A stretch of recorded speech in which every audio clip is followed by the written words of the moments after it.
SCP-773. Après une enquête sur le décès mené par l'agent, il a été établi que la cible en question avait été acquise chez une organisation connue sous le nom de Marshall, Carter et Dark Ltd. Récemment, après le versement d'une importante somme d'argent à l'organisation 3 semaines auparavant.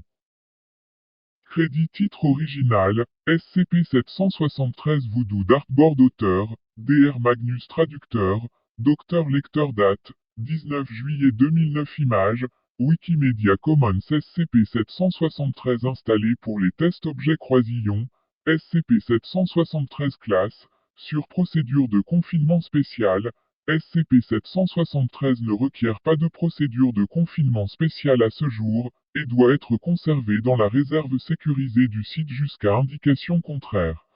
Description: SCP-773 est une cible à fléchette classique, de style anglais et d'un diamètre de 451 mm. L'objet est divisé en 20 segments et comporte un cercle central intérieur et extérieur, en plus des bandes doubles et triples usuelles.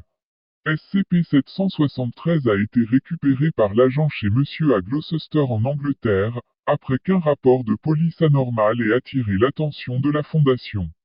Monsieur avait été trouvé mort chez lui avec plusieurs vaisseaux sanguins rompus, victime d'une crise cardiaque qui s'était avérée fatale. La police a été incapable de déterminer la cause de la mort. Après une enquête sur le décès mené par l'agent, il a été établi que la cible en question avait été acquise chez une organisation connue sous le nom de Marshall, Carter et Dark Ltd. Récemment, après le versement d'une importante somme d'argent à l'organisation 3 semaines auparavant.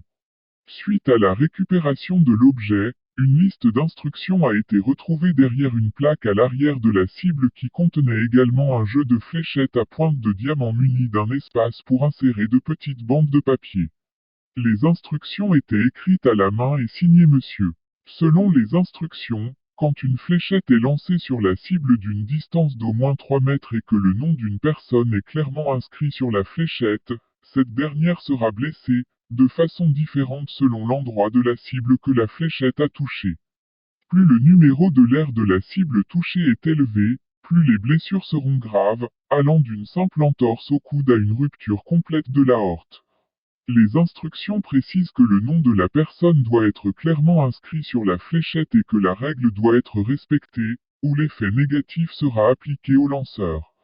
L'effet se manifeste 3 fois, selon les règles de l'organisation britannique de fléchettes, avant qu'une autre personne puisse être sélectionnée par un autre joueur pour être blessée. Les bandes doubles ou triples causent des effets néfastes basés sur le score de base qu'elles multiplient.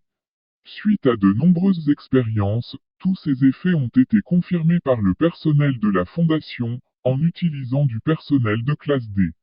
Il a aussi été établi qu'aucune personne à plus de 30 mètres de la cible ne serait affectée. Addendum, suite à de nombreuses expériences et l'utilisation d'un bras lanceur mécanique, les segments de la cible ont causé les blessures suivantes,